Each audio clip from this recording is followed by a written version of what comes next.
ಕರುಣೆ, ದಯೆ ಇಲ್ಲದೆ ನಿನ್ನ ದೈವ ಭಕ್ತಿಗೆ ಯಾವುದೇ ರೀತಿಯಾಗಿ ಇರುವಂತಹ ಬೆಲೆ ಎನ್ನುವುದು ಇರುವುದಿಲ್ಲ. ಒಳ್ಳೆಯ ದಿನ ಯಾವತ್ತೂ ಕೂಡ ಬರುವುದಿಲ್ಲ, ಏಕೆಂದರೆ ಕೆಟ್ಟ ದಿನ ಅಂತ ಯಾವುದು ಕೂಡ ಇರುವುದಿಲ್ಲ. ಜಗತ್ತನ್ನು ಮೆಚ್ಚಿಸುವ ಹುಚ್ಚು ಸಮರ್ಥನೆಗಳಿಗಿಂತ ಮನಸ್ಸಾಕ್ಷಿಗೆ ಒಪ್ಪಿ ಬಾಳುವಂತಹ ಯೋಗ್ಯ ಬದುಕು ಎನ್ನುವುದು ಧನ್ಯ ಎನ್ನುವುದನ್ನು ಎಂದಿಗೂ ಕೂಡ ಮರೆಯಲೇಬೇಡಿ. ಬದುಕು ಎನ್ನುವುದೇ ಹೀಗೆ. ಯಾವುದೇ ಕಾರಣಕ್ಕೂ ಕೂಡ ನಾವು ನಿರೀಕ್ಷೆ ಮಾಡಿರುವಂತಹ ಬದುಕು ಎನ್ನುವುದು ಬರುವುದಕ್ಕೆ ಸಾಧ್ಯವೇ ಇಲ್ಲ. ಅನಿರೀಕ್ಷಿತವಾಗಿರುವಂತಹ ತಿರುಳುಗಳು ನಮ್ಮ ಜೀವನದಲ್ಲಿ ಬರುತ್ತಾ ಹೋಗುತ್ತವೆ. ಶ್ರಮವು ನಿನ್ನದೇ, ಸಮಯವೂ ಕೂಡ ನಿನ್ನದೇ, ಸಾಧಿಸುವ ಛಲ ಮತ್ತು ಪ್ರತಿಫಲವೂ ಕೂಡ ನಿನ್ನದೇ. ಕಾಯುವಂತಹ ತಾಳ್ಮೆ ಇದ್ದರೆ ಒಳ್ಳೆಯ ದಿನ ಬಂದೇ ಬರುತ್ತದೆ. ಅಂದುಕೊಂಡಿದ್ದು ಆಗದೇ ಇದ್ದಾಗ ಹೊಂದಿಕೊಂಡು ಹೋಗುವುದು ಕಲಿಯಬೇಕಾಗುತ್ತದೆ. ಇದೇ ಜೀವನದ ಸತ್ಯ. ಈ ಸತ್ಯವನ್ನು ಅರಿತು ಜೀವನವನ್ನು ಮಾಡುವುದನ್ನು ನಾವು ನೋಡಬೇಕು. ಅಂದಾಗ ಮಾತ್ರ ನಾವು ಬದುಕಿನಲ್ಲಿ ಮುಂದೆ ಬರುವುದಕ್ಕೆ ಸಾಧ್ಯವಾದೀತು ಎನ್ನುವ ಸತ್ಯವನ್ನು ಅರಿತು ಜೀವನವನ್ನು ಮಾಡಿ. ಎಷ್ಟೇ ನೊಂದಿದ್ದರೂ ಕೂಡ ನಗಲೇಬೇಕಾಗಿರುತ್ತದೆ. ಕೆಲವು ನೋವುಗಳು ಮರೆಯಲು ಆಗದೇ ಇದ್ದರೂ ಕೂಡ ನಾವು ಜೀವನದಲ್ಲಿ ಅದನ್ನು ಮರೆತು ಬದುಕನ್ನು ನಡೆಸಿಕೊಂಡು ಹೋಗಬೇಕಾಗುತ್ತದೆ. ಸೋಲು ಎನ್ನುವುದು ಜೀವನದ ಒಂದು ಅವಿಭಾಜ್ಯ ಅಂಗವಾಗಿದೆ. ಸೋಲದೇ ಇದ್ದರೆ ನೀವೆಂದಿಗೂ ಕೂಡ ಜೀವನದಲ್ಲಿ ಕಲಿಯುವುದಕ್ಕೆ ಆಗುವುದೇ ಇಲ್ಲ. ಕಲಿಯದೇ ಇದ್ದರೆ ನೀವೆಂದಿಗೂ ಕೂಡ ಜೀವನದಲ್ಲಿ ಬದಲಾವಣೆಯನ್ನು ಹೊಂದುವುದಕ್ಕೆ ಸಾಧ್ಯವೇ ಇಲ್ಲ. ಈ ಸತ್ಯವನ್ನು ಅರಿತು ನೀವು ಜೀವನವನ್ನು ಮಾಡಬೇಕಾಗುತ್ತದೆ. ಜೀವನವನ್ನು ಅರಿತು ಮುಂದೆ ನಡೆಯಬೇಕಾಗುತ್ತದೆ. ಸೋಲು ಬದುಕಿನ ಅಂತ್ಯ ಅಲ್ಲವೇ ಅಲ್ಲ. ಆದ್ದರಿಂದ ಉತ್ತಮವಾಗಿರುವಂತಹ ಅನುಭವವನ್ನು ಪಡೆಯಬಹುದು. ಜೀವನದಲ್ಲಿ ಯಾರ ಮನಸ್ಸನ್ನು ಕೂಡ ಇಷ್ಟು ನೋಯಿಸುವುದಕ್ಕೆ ಹೋಗಬೇಡಿ. ಆ ವ್ಯಕ್ತಿ ದೇವರ ಮುಂದೆ ನಿಂತು ನಿಮ್ಮ ಹೆಸರನ್ನು ನೆನೆದು ಕಣ್ಣೀರು ಹಾಕುವಷ್ಟು. ಏಕೆಂದರೆ ನೊಂದ ಹೃದಯದಿಂದ ಬಂದಿರುವಂತಹ ಕಣ್ಣೀರು ಹಾಗೂ ಕೂಗು ಭಗವಂತನಿಗೆ ಖಂಡಿತವಾಗಿಯೂ ಕೂಡ ಬಹುಬೇಗನೆ ಕೇಳಿಸುತ್ತದೆ. ಏನೇ ಆದರೂ ಕೂಡ ಯಾರಿಗೂ ಅನ್ಯಾಯವನ್ನು ಮಾಡುವುದಕ್ಕೆ ಹೋಗಲೇಬೇಡಿ. ಆಗುವುದಾದರೆ ಎಲ್ಲವೂ ಒಳ್ಳೆಯದೇ ಆಗಬೇಕು ಎನ್ನುವುದೇ ನಿಮ್ಮ ಪ್ರಾರ್ಥನೆ. ಆದರೆ ನೀವು ಕೂಡ ಇತರರಿಗೆ ಒಳ್ಳೆಯದನ್ನೇ ಮಾಡುವುದನ್ನು ನೋಡಬೇಕು. ನಿಮ್ಮ ಕರ್ತವ್ಯವನ್ನು ನೀವು ಪ್ರಾಮಾಣಿಕವಾಗಿ ಮಾಡಿ ಫಲಿತಾಂಶವನ್ನು ಭಗವಂತನಿಗೆ ಬಿಟ್ಟು ಬಿಡಿ. ಕೇವಲ ನಿಮ್ಮ ಕರ್ಮ ನಿಮ್ಮ ಕೈಯಲ್ಲಿದೆ, ಫಲ ನಿಮ್ಮ ಕೈಯಲ್ಲಿ ಇಲ್ಲ. ನಿಮ್ಮ ಕರ್ತವ್ಯದಿಂದ ದೂರ ಓಡಬೇಡಿ. ಅದರ ಪರಿಣಾಮ ಒಳ್ಳೆಯದಾಗಿ ಇರದೇ ಇದ್ದರೂ ಸಹ ಅದನ್ನು ಪೂರ್ಣಗೊಳಿಸಿ. ಜೀವನದಲ್ಲಿ ಒಳ್ಳೆಯದನ್ನು ಯಾವಾಗ ನೀವು ಇತರರಿಗೆ ಮಾಡುವುದಕ್ಕೆ ಶುರು ಮಾಡುತ್ತೀರಿಯೋ ನಿಮ್ಮ ಅರಿವಿಗೆ ಇಲ್ಲದಂತೆ ದೇವರು ನಿಮಗೂ ಕೂಡ ಒಳ್ಳೆಯದನ್ನು ಮಾಡಿರುವಂತಹ ವ್ಯಕ್ತಿಗಳನ್ನು ಸೃಷ್ಟಿ ಮಾಡಿರುತ್ತಾನೆ. ಯಾವುದು ಎಂದೆಂದಿಗೂ ಕೂಡ ಸಾಧ್ಯವಿಲ್ಲ ಅಂದುಕೊಂಡಿದ್ದು ಸಾಧ್ಯವಾದಾಗ ಆಗುವ ಸಂತೋಷ ಅಷ್ಟಿಷ್ಟಲ್ಲ. ಅದಕ್ಕೆ ಯಾವುದೇ ಕೆಲಸ ಅಂದುಕೊಂಡಿದ್ದು ಆಗಬೇಕು ಅಂದರೆ ಕಾಯುವ ತಾಳ್ಮೆ ಇರಬೇಕು. ಪ್ರತಿಫಲ ತುಂಬ ಸಿಹಿಯಾಗಿ ಇರುತ್ತದೆ. ಮನುಷ್ಯ ಏನನ್ನಾದರೂ ಕಳೆದುಕೊಂಡರೂ ಅವರು ಶಾಂತ ಮತ್ತು ಸ್ಥಿರವಾಗಿ ಇದ್ದರೆ ಅವರು ಗೆಲ್ಲಲು ಜೀವನದಲ್ಲಿ ಏನೂ ಕೂಡ ಕಳೆದುಕೊಳ್ಳಬೇಕಾಗಿಲ್ಲ. ಗೆಲುವು ಎನ್ನುವುದು ಖಂಡಿತವಾಗಿಯೂ ಕೂಡ ನಿಮ್ಮದಾಗಿ ಆಗುತ್ತದೆ. ಜೀವನದಲ್ಲಿ ಮುಂದೆ ಬರುವುದನ್ನು ನೋಡಬೇಕು. ಮನಸ್ಸು ಹತೋಟಿಯಲ್ಲಿ ಇಲ್ಲದೇ ಇದ್ದರೆ ಮನಸ್ಸು ಮೃಗಾಲಯದಂತೆ ಆಗಿಬಿಡುತ್ತದೆ. ಕಾಣದ ದಾರಿಯಲ್ಲಿ ನಿನ್ನವರನ್ನು ಹುಡುಕಬೇಡ. ನಿನ್ನ ದಾರಿಯಲ್ಲಿ ನಿನಗಾಗಿ ಬಂದವರನ್ನು ದೂರಬೇಡ. ಪ್ರತಿ ವಸ್ತುವಿಗೂ ಕೂಡ ಬೆಲೆ ಕಟ್ಟುವಷ್ಟು ಸಿರಿವಂತನಾಗು. ಆದರೆ ಪ್ರತಿಯೊಬ್ಬರ ಭಾವನೆಗಳಿಗೆ ಬೆಲೆ ಕೊಡದೇ ಇರುವಷ್ಟು ನೀನು ಬಡವನಾಗುವುದಕ್ಕೆ ಹೋಗಲೇಬೇಡ. ಪ್ರತಿಯೊಂದು ಹಂತಗಳಲ್ಲಿಯೂ ಕೂಡ ಜೀವನ ಎನ್ನುವುದು ಒಂದಲ್ಲ ಒಂದು ರೀತಿಯ ನಯ ಪಾಠವನ್ನು ನಿನಗೆ ಕಲಿಸುತ್ತಾ ಮುಂದುವರಿಯುವುದು. ಆ ಪಾಠವನ್ನು ಅರಿತು ಕಲಿತು ಜೀವನವನ್ನು ನಡೆಸುವುದನ್ನು ನೀನು ನೋಡಬೇಕು. ಯಾರ ಮೇಲೆ ಜವಾಬ್ದಾರಿಯು ಅಪಾರವಾಗಿ ಇರುವುದೋ ಅವರಿಗೆ ಕಷ್ಟ ಸುಖ ಎರಡೂ ಕೂಡ ಲೆಕ್ಕಕ್ಕೆ ಬರುವುದೇ ಇಲ್ಲ. ಯಾರ ಹಂಗೂ ಕೂಡ ನಮಗೆ ಬೇಕಾಗಿ ಇರುವುದಿಲ್ಲ. ಬದುಕಲು ನಿನ್ನ ಬುದ್ಧಿವಂತಿಕೆ ಮುಖ್ಯ ಅಷ್ಟೇ ಎನ್ನುವುದನ್ನು ಮರೆಯಬೇಡ. ಕಾಣದ ಕೈಗಳಿಂದ ಸಾವಿರಾರು ಕುತಂತ್ರಗಳು ನಡೆದರೆ ಏನಂತೆ, ಮೇಲೊಬ್ಬ ಇರುವವನು ನಿನ್ನನ್ನು ನೋಡಲು ಎಲ್ಲವನ್ನ ವೀಕ್ಷಣೆ ಮಾಡುತ್ತಿರುವವನು. ನಿಮ್ಮ ಕಣ್ಣೀರಿನ ಎಲ್ಲ ಹನಿಗಳಿಗೆ ತಕ್ಕ ರೀತಿಯಾಗಿರುವಂತಹ ನ್ಯಾಯವನ್ನು ಕೊಟ್ಟೇ ಕೊಡುತ್ತಾನೆ. ಯಾರೇ ನಿಮಗೆ ಕೆಡಕನ್ನು ಮಾಡಲಿ, ಯಾರೇ ನಿಮಗೆ ಅನ್ಯಾಯವನ್ನು ಮಾಡಲಿ, ಯಾರೇ ನಿಮ್ಮ ಕಣ್ಣೀರಿಗೆ ಕಾರಣರಾಗಿರಲಿ, ಅವರಿಗೆ ತಕ್ಕ ರೀತಿಯಾಗಿರುವಂತಹ ಪಾಠವನ್ನು ದೇವರು ಸಮಯ ಸಂದರ್ಭ ಬಂದಾಗ ಖಂಡಿತವಾಗಿಯೂ ಕೂಡ ಕಲಿಸುತ್ತಾನೆ. ಇದನ್ನು ಎಂದಿಗೂ ಕೂಡ ಮರೆಯಲೇಬೇಡಿ. ಸಮಯ ಕೊಡಿ, ಬರುವವರೆಗೆ ಕಾಯುವುದೇ ಬದುಕು. ಅಧಿಕಾರಕ್ಕಾಗಿ ಹೋರಾಟವನ್ನು ಮಾಡಬೇಡಿ, ಆದರೆ ಯಾವುದರ ಮೇಲೆ ನಿಮಗೆ ಅಧಿಕಾರ ಇರುವುದಿಲ್ಲವೋ ಅದರ ಮೋಹವನ್ನು ಬಿಟ್ಟು ಬಿಡಿ. ಒಳ್ಳೆಯತನ ಶಾಪವೂ ಕೂಡ ವರದಾನವೂ ಕೂಡ ಗೊತ್ತಿಲ್ಲ, ಆದರೆ ಕೊನೆಗೆ ಕೆಟ್ಟವನು ಎನ್ನುವಂತಹ ಆಪಾದನೆ ಎನ್ನುವುದು ಸಿಗುವುದು ಖಂಡಿತವಾಗಿಯೂ ಕೂಡ ಸಿಕ್ಕೇ ಸಿಗುತ್ತದೆ. ಯಾವುದೇ ಕಾರಣಕ್ಕೂ ಕೂಡ ಜನರು ಏನೇನೋ ಹೇಳುತ್ತಿದ್ದಾರೆ ಎಂದು ತಲೆಯನ್ನು ಕೆಡಿಸಿಕೊಳ್ಳುವುದಕ್ಕೆ ಹೋಗಬೇಡಿ. ಜನರು 1000 ಮಾತನಾಡಲಿ, ನೀವು ಮಾತ್ರ ನಿಮ್ಮ ಮಾತಿನ ಮೇಲೆ, ನಿಮ್ಮ ಕೆಲಸದ ಮೇಲೆ ನಿಮ್ಮ ನಿಷ್ಠೆ ಎನ್ನುವುದು ಎಲ್ಲಿಯೂ ಕೂಡ ವ್ಯಯವಾಗಬಾರದು. ನಿಮ್ಮ ನಿಷ್ಠೆ ಎನ್ನುವುದು ನಿಮ್ಮ ಕೆಲಸದಲ್ಲಿ ವ್ಯಯವಾಗಬೇಕು. ದೇವರು ಏನೇ ಒಂದು ಕೊಟ್ಟಿದ್ದರೂ ಕೂಡ ನಿನಗೆ ಒಳ್ಳೆಯದಕ್ಕೆ ಎಂದು ಪರಿಭಾವಿಸುತ್ತಾ ಮುಂದುವರಿಯುವುದನ್ನು ನೋಡಬೇಕು. ಯಾರೋ ಏನೋ ಹೇಳುತ್ತಿದ್ದಾರೆ ಎಂದು ತಲೆಯನ್ನು ಕೆಡಿಸಿಕೊಳ್ಳುವುದಕ್ಕೆ ಹೋಗಲೇಬಾರದು. ಕೋಪದಿಂದ ಮಾತನಾಡಿದರೆ ನಾವು ಜೀವನದಲ್ಲಿ ಗುಣವನ್ನು ಕಳೆದುಕೊಳ್ಳುತ್ತೇವೆ. ಹೆಚ್ಚಾಗಿ ಮಾತನಾಡಿದರೆ ನಾವು ಜೀವನದಲ್ಲಿ ಶಾಂತಿಯನ್ನು ಕಳೆದುಕೊಳ್ಳುತ್ತೇವೆ. ಅನಗತ್ಯವಾಗಿ ಮಾತನಾಡಿದರೆ ನಾವು ಜೀವನದಲ್ಲಿ ಕೆಲಸವನ್ನು ಕಳೆದುಕೊಳ್ಳುತ್ತೇವೆ. ಅಹಂಕಾರದಿಂದ ಮಾತನಾಡಿದರೆ ನಾವು ಪ್ರೀತಿಯನ್ನು ಕಳೆದುಕೊಳ್ಳುತ್ತೇವೆ.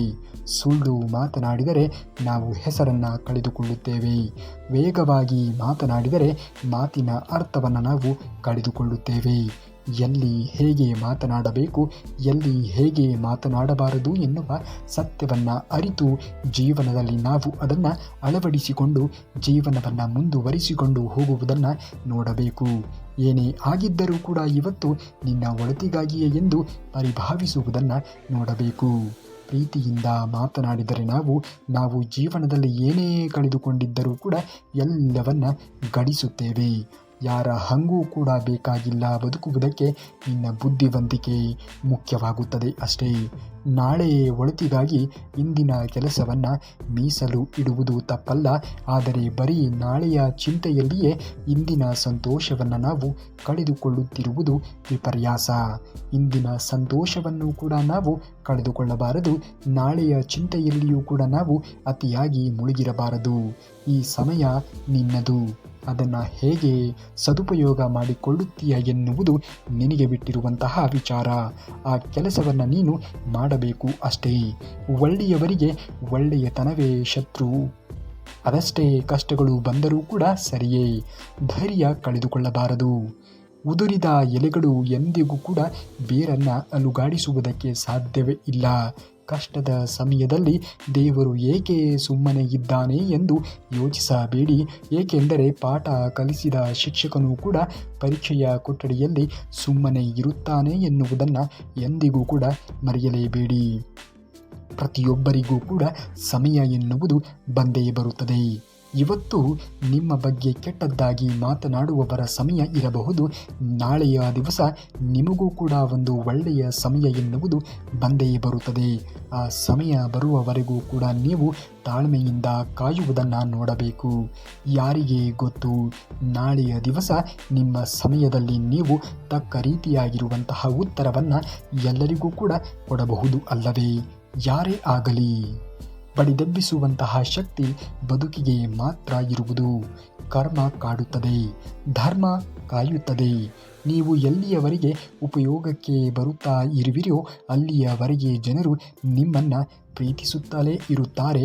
ಗಾಯವಾಸಿ ಆಗಬೇಕಾದರೆ ಮತ್ತೆ ಮತ್ತೆ ಅದನ್ನು ಮುಟ್ಟುವುದನ್ನು ಬಿಡಬೇಕು.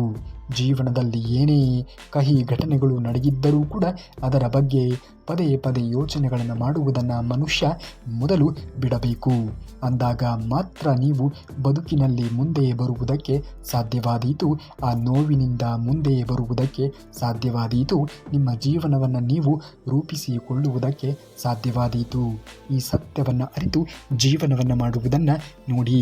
ಕಹಿ ನೆನಪುಗಳು ಹಾಗೆ ನೆನಪುಗಳನ್ನಾಗಿಯೇ ನಮ್ಮನ್ನು ಮತ್ತೆ ಅದೇ ನೆನಪುಗಳಲ್ಲಿ ಮುಳುಗುವ ಹಾಗೆ ಮಾಡುತ್ತದೆ. ನೆನಪುಗಳನ್ನು ಮಾಡಿಕೊಳ್ಳುವುದನ್ನು ನಿಲ್ಲಿಸಿ.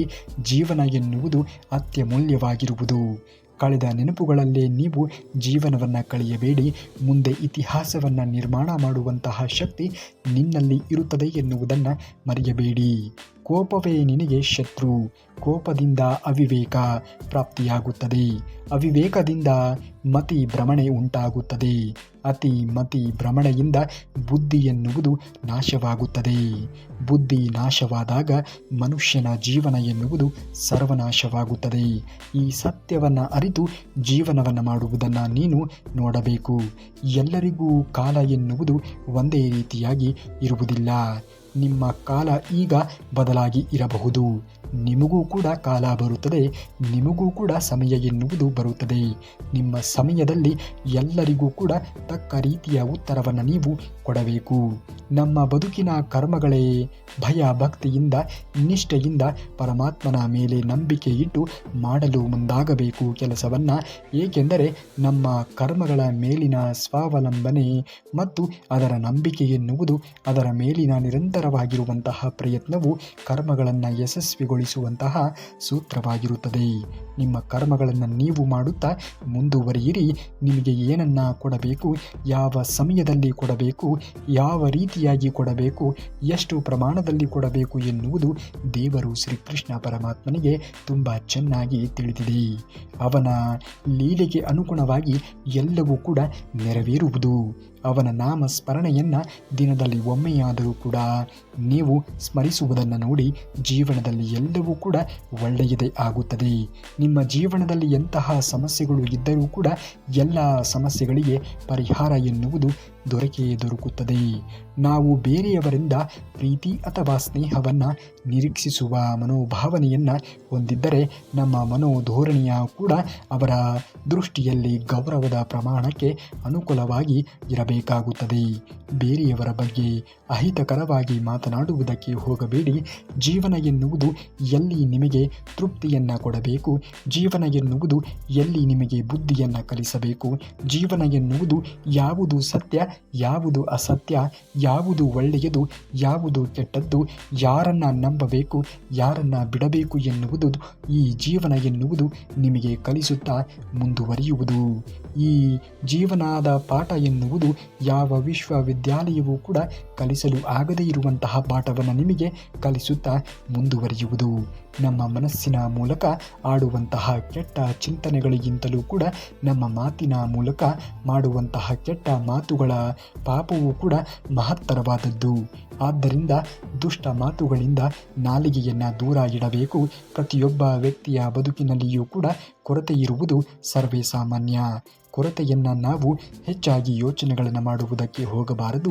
ಯಾವುದು ನಮ್ಮ ಬಳಿಯಲ್ಲಿ ಇರುತ್ತದೆಯೋ ಅದರಲ್ಲಿಯೇ ತೃಪ್ತಿಯನ್ನು ಕಂಡುಕೊಳ್ಳುವುದನ್ನು ನೋಡಬೇಕು. ನಾವು ಯಾವಾಗ ಈ ರೀತಿಯಾಗಿ ಯೋಚನೆಗಳನ್ನು ಮಾಡುವುದನ್ನು ನೋಡುತ್ತೇವೆಯೋ ಜೀವನದಲ್ಲಿ ನಾವು ಖಂಡಿತವಾಗಿಯೂ ಕೂಡ ಮುಂದೆ ಬಂದೇ ಬರುತ್ತೇವೆ. ನಾವು ಕೊರತೆಗಳ ಪಟ್ಟಿಗಳನ್ನು ಇಟ್ಟುಕೊಂಡು ಹೆಚ್ಚು ಕಾಲ ಚರ್ಚೆಯನ್ನು ಮಾಡುವುದು ಉತ್ತಮವೇ? ಆದ್ದರಿಂದ ಯಾವುದೇ ರೀತಿಯಾಗಿರುವಂತಹ ಪ್ರಯೋಜನ ಎನ್ನುವುದು ಬರುವುದಕ್ಕೆ ಸಾಧ್ಯವಾದೀತೆ. ದೋಷಪೂರಿತವಾಗಿರುವಂತಹ ವ್ಯಕ್ತಿ ಒಳಗಿನ ಸತ್ಕರ್ಮಗಳನ್ನು ಗುರುತಿಸುವಂತಹ ಮನಸ್ಸು ನಾವು ತಯಾರಿಸಬೇಕು ಅಲ್ಲವೇ? ನಮ್ಮ ಮನಸ್ಸನ್ನು ನಾವು ಯಾವ ರೀತಿಯಾಗಿ ನಿರ್ಮಾಣ ಮಾಡಿಕೊಳ್ಳುತ್ತೇವೆ, ಯಾವ ರೀತಿಯಾಗಿ ನಾವು ಯೋಚನೆಯನ್ನು ಮಾಡುತ್ತೇವೆ, ನಮ್ಮ ಬದುಕು ಎನ್ನುವುದು ಕೂಡ ಅದೇ ರೀತಿಯಾಗಿ ರೂಪಿತಗೊಳ್ಳುವುದು ಅಲ್ಲವೇ? ಈ ಜಗತ್ತು ಪ್ರತಿ ಕ್ಷಣ ಚಲಿಸುತ್ತದೆ, ಬದಲಾವಣೆ ಆಗುತ್ತಾ ಇರುತ್ತದೆ. ಹಾಗೆಯೇ ನಾವು ಕೂಡ ಪ್ರತಿ ಕ್ಷಣ ಓಡುತ್ತಲೇ ಇರುತ್ತೇವೆ, ತಿರುಗುತ್ತಲೇ ಇರುತ್ತೇವೆ ಮತ್ತು ಬದಲಾವಣೆಯನ್ನು ಹೊಂದುತ್ತಲೇ ಇರುತ್ತೇವೆ. ನಮ್ಮನ್ನು ಮೀರಿರುವಂತಹ ಒಂದು ಪರಮಾತ್ಮನ ವಿಶೇಷವಾಗಿರುವಂತಹ ಶಕ್ತಿ ಇದೆ ಎನ್ನುವುದನ್ನು ನಾವು ಮರೆಯಲೇಬಾರದು. ಪರಮಾತ್ಮನ ಮುಂದೆ ಯಾವುದು ಕೂಡ ಇಲ್ಲಿ ನಿಲ್ಲುವುದಕ್ಕೆ ಸಾಧ್ಯವಾದೀತೆ ಹೇಳಿ? ಈ ಜಗತ್ತಿನಲ್ಲಿ ಇರುವಂತಹ ಪ್ರತಿ ಪ್ರಾಣಿ ಪಕ್ಷಿಗಳಿಗೂ ಕೂಡ ಸಸ್ಯಗಳಿಗೂ ಕೂಡ ಅದರದ್ದೇ ಆಗಿರುವಂತಹ ಸಮಸ್ಯೆಗಳು ಇದ್ದೇ ಇರುತ್ತದೆ. ನಾವು ನಮ್ಮ ಜೀವನದಲ್ಲಿ ಬಂದಿರುವಂತಹ ಸಮಸ್ಯೆಗಳೇ ದೊಡ್ಡದ್ದೇನೋ ಎನ್ನುವ ರೀತಿಯಲ್ಲಿ ಯೋಚನೆಗಳನ್ನು ಮಾಡುವುದಕ್ಕೆ ಶುರು ಮಾಡುತ್ತೇವೆ.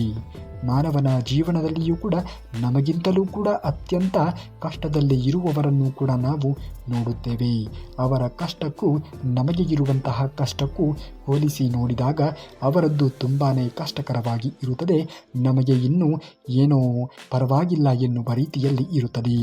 ಈ ರೀತಿಯಾಗಿ ನಾವು ಬೇರೆಯವರನ್ನು ಹೋಲಿಸಿಕೊಂಡು ಜೀವನವನ್ನು ಮಾಡುವುದನ್ನು ನೋಡಬೇಕು. ಆದರೆ ಎಲ್ಲ ವಿಚಾರಗಳಲ್ಲಿಯೂ ಕೂಡ ಬೇರೆಯವರನ್ನು ಹೋಲಿಸುವುದು ಒಳ್ಳೆಯದಲ್ಲ. ಯಾವಾಗ ನಿಮ್ಮಲ್ಲಿ ಕುಗ್ಗುವಿಕೆ ಎನ್ನುವಂತಹ ಅಂಶ ಮೂಡುತ್ತದೆಯೋ ಆಗ ನಿಮ್ಮಿಂದ ಕೆಳಗೆ ಇರುವಂತಹ ವ್ಯಕ್ತಿಗಳೊಂದಿಗೆ ನೀವು ಹೋಲಿಸಿಕೊಂಡು ದೇವರು ನಮಗೆ ಇನ್ನೂ ಹೆಚ್ಚಿನದ್ದನ್ನು ಕರುಣಿಸಿದ್ದಾನೆ ಅಲ್ಲವೇ, ಹಾಗಾಗಿ ನಾವು ಮತ್ತೆ ದುಡಿಯುವುದನ್ನು ಮಾಡಬೇಕು ಎನ್ನುವ ರೀತಿಯಲ್ಲಿ ನಿಮ್ಮ ಯೋಚನೆ ಎನ್ನುವುದು ಇರಬೇಕೇ ವಿನಃ ಇನ್ನೊಬ್ಬರು ಹಾಗಿದ್ದಾರೆ ಹೀಗಿದ್ದಾರೆ ನಾನು ಮಾತ್ರ ಏಕೆ ಇನ್ನು ಹೀಗೇ ಇದ್ದೇನೆ ಎಂದು ಯೋಚನೆಗಳನ್ನು ಮಾಡಬೇಡಿ.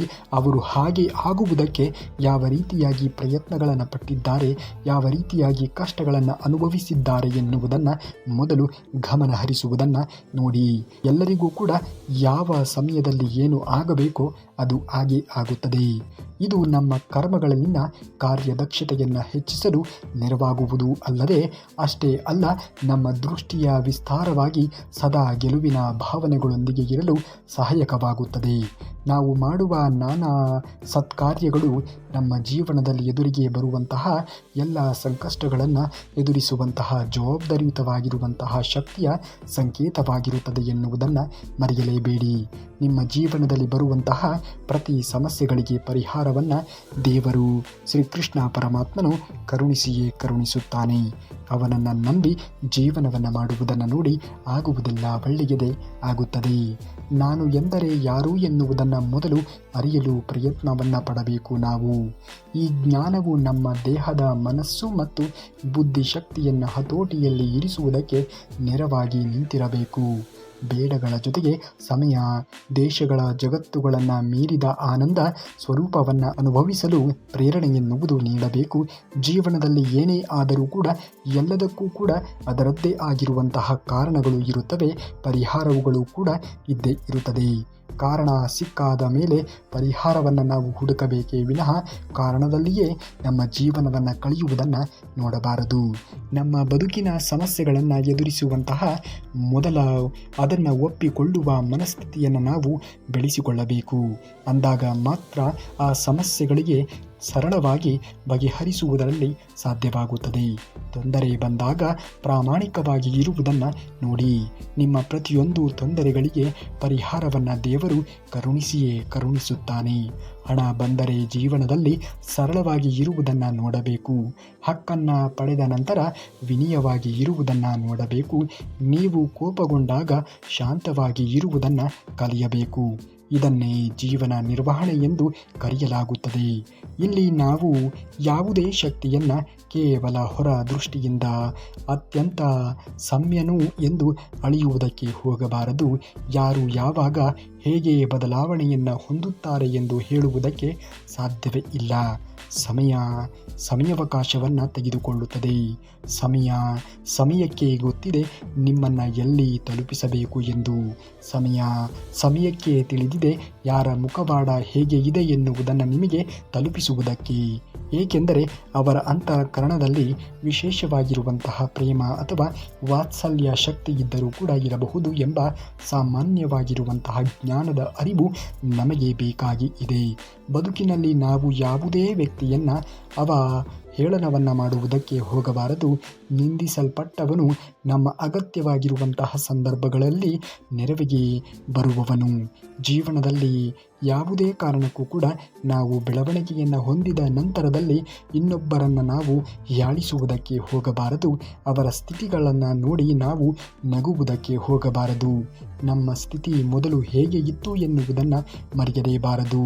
ಹೀಗಾಗಿ ನಾವು ನಮ್ಮ ಮನಸ್ಸಿಗೆ ಸರ್ವರನ್ನ ಕೂಡ ಏಕಚಿತ್ತದಿಂದ ಸ್ವೀಕರಿಸಲು ನಾವು ತರಬೇತಿಯನ್ನು ನೀಡಬೇಕು. ನಾವು ತರಬೇತಿಯನ್ನು ಕೊಡುವುದಕ್ಕೆ ಮುಂದಾಗಬೇಕು. ಪರಮಾತ್ಮನ ಮೇಲೆ ವಿಶೇಷವಾಗಿರುವಂತಹ ಶ್ರೇಷ್ಠವಾಗಿರುವಂತಹ ಸಂಕಲ್ಪವನ್ನು ನಾವು ಹೊಂದಿರಬೇಕು. ಯಾವುದೇ ಅವಕಾಶ ಮತ್ತು ಸಹಕಾರಕ್ಕಾಗಿ ಹುಡುಕಾಟ ನಡೆಸಬಾರದು. ಪರಮಾತ್ಮನ ಮೇಲಿನ ಪರಿಶುದ್ಧವಾಗಿರುವಂತಹ ನಂಬಿಕೆಯೂ ಕೂಡ ಅವರ ಎಲ್ಲ ಸಮಸ್ಯೆಗಳನ್ನು ನಿವಾರಿಸಿ ಕೊಡುವುದಕ್ಕೆ ಸಾಧ್ಯವಾದೀತು ಎನ್ನುವುದನ್ನು ಮರೆಯಲೇಬೇಡಿ. ಪ್ರತಿಯೊಬ್ಬರಿಗೂ ಕೂಡ ಅವರಿಗೆ ಅವರದ್ದೇ ಆಗಿರುವಂತಹ ಹಕ್ಕು ಬಾಧ್ಯತೆಗಳು ಎನ್ನುವುದು ಇರುತ್ತದೆ. ನಿಮ್ಮ ಜೀವನ ಯಾವ ರೀತಿಯಾಗಿ ಇರುತ್ತದೆ ಎನ್ನುವುದರ ಮೇಲೆ ಅವು ಎಲ್ಲವೂ ಕೂಡ ಅವಲಂಬಿತವಾಗಿರುತ್ತದೆ.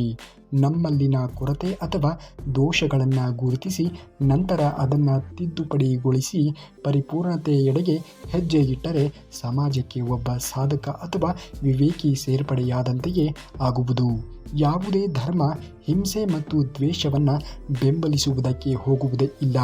ಇದು ಜೀವನದಲ್ಲಿ ಅತ್ಯಂತ ಬುದ್ಧಿವಂತ ವ್ಯಕ್ತಿಗಳಿಗೆ ಮಾತ್ರ ಇದು ಅರಿವಿಗೆ ಬರುವುದಕ್ಕೆ ಸಾಧ್ಯವಾದೀತು. ಆದಾಗ್ಯೂ ಕೂಡ ಒಂದು ಧರ್ಮವು ದ್ವೇಷ ಮತ್ತು ಅಹಿಂಸಾತ್ಮಕ ಚಟುವಟಿಕೆಗಳಲ್ಲಿ ನಿರತವಾದರೆ ಅದನ್ನು ಧರ್ಮ ಎಂದು ಹೇಳುವುದಕ್ಕೆ ಸಾಧ್ಯವೇ ಇಲ್ಲ. ಹಲವರು ತಮ್ಮ ಕೆಟ್ಟತನದ ಸಹವಾಸದಿಂದ ಇದ್ದಕ್ಕಿದ್ದಂತೆ ಎಚ್ಚೆತ್ತುಕೊಂಡು ಉತ್ತಮರಾಗುವವರು. ಹಾಗೆಯೇ ಇನ್ನೂ ಕೆಲವರು ತಮ್ಮ ಹೆಚ್ಚಿನ ಉದಾರವಾಗಿರುವಂತಹ ನೀತಿಯಿಂದ ಈ ತಮ್ಮ ಬದುಕನ್ನು ಅವನತಿಗೆ ತಳ್ಳುವವರು. ಜೀವನ ಹೇಗೆ ಬದಲಾಗುತ್ತದೆ ಎಂದು ಹೇಳುವುದಕ್ಕೆ ಸಾಧ್ಯವೇ ಇಲ್ಲ. ಈ ಜೀವನ ಎನ್ನುವುದು ಹೇಗೆ ಬಂದರೂ ಕೂಡ ಅದನ್ನು ಸ್ವೀಕರಿಸುವಂತಹ ಮನೋಧೋರಣೆ ಎನ್ನುವುದು ನಮ್ಮಲ್ಲಿ ಇದ್ದಾಗ ನಾವು ಜೀವನದಲ್ಲಿ ಮುಂದೆ ಬರುವುದಕ್ಕೆ ಅದು ಸಹಕಾರವನ್ನು ಮಾಡಿದಂತೆ ಆಗುತ್ತದೆ. ಆಗುವುದೆಲ್ಲ ಒಳ್ಳೆಯದೇ ಆಗುತ್ತದೆ. ಸಮಸ್ಯೆಗಳು ಸಣ್ಣ ರೂಪದಲ್ಲಿಯೇ ಅಥವಾ ದೊಡ್ಡ ರೂಪದಲ್ಲಿಯೇ ಎನ್ನುವುದು ಅವರವರ ಮನಸ್ಥಿತಿಯನ್ನು ಅವಲಂಬಿಸಿದೆ. ನಮ್ಮ ಬದುಕಿನ ಸರ್ವ ಆಗು ಹೋಗುಗಳು ನಮಗೆ ಒಪ್ಪಿಗೆಯಾದರೂ ಕೂಡ ಸರಿ, ಆಗದೇ ಇದ್ದರೂ ಕೂಡ ಸರಿ, ಅದು ಪರಮಾತ್ಮನ ಇಚ್ಛೆಯಂತೆ ಗಟ್ಟಿಗೊಳಿಸುತ್ತಲೇ ಹೋಗುತ್ತದೆ. ಆದರೆ ನಾವು ತೃಪ್ತದಾಯಕವಾಗಿ ಇರಲು ನಮ್ಮ ಮನಸ್ಸನ್ನು ಮಾತ್ರ ಮನಸ್ಥಿತಿಯಲ್ಲಿ ಇಟ್ಟುಕೊಳ್ಳಲು ಅಣಿಯಾಗಿ ಇರಬೇಕು. ಜೀವನ ಪರಿಸ್ಥಿತಿ ಹೇಗೆ ಬಂದರೂ ಕೂಡ ಎಲ್ಲವನ್ನ ಮೆಟ್ಟಿ ನಡೆಯುವುದನ್ನು ನಾವು ಕಲಿತುಕೊಂಡಾಗ ಒಳ್ಳೆಯ ಬದುಕು ಎನ್ನುವುದು ನಮ್ಮದ್ದು ರೂಪಿತವಾಗುವುದಕ್ಕೆ ಸಾಧ್ಯವಾದೀತು. ನಿಮ್ಮ ಜೀವನವೂ ಕೂಡ ಅದೇ ರೀತಿಯಾಗಿರುವಂತಹ ರೂಪಿತವಾಗಿರಲಿ ಎಂದು ಹರಿಸುತ್ತಾ, ನೀವೇನಾದರೂ ಶ್ರೀಕೃಷ್ಣ ಪರಮಾತ್ಮನ ಭಕ್ತರೇ ಆಗಿದ್ದರೆ ತಪ್ಪದೆ ಈ ವಿಡಿಯೋಗೆ ಒಂದು ಲೈಕನ್ನು ಮಾಡಿ ಹಾಗೂ ಜೈ ಶ್ರೀಕೃಷ್ಣ ಪರಮಾತ್ಮ ಎಂದು ಕಮೆಂಟನ್ನು ಮಾಡಿ. ಇನ್ನು ನಾಳೆ ಶ್ರೀಕೃಷ್ಣ ಪರಮಾತ್ಮನ ಮತ್ತಷ್ಟು ವಚನಾಮೃತದೊಂದಿಗೆ ನಿಮ್ಮ ಮುಂದೆ ಬರುವವರೆಗೂ ಧನ್ಯವಾದ. ಕರುನಾಡಿಗೆ.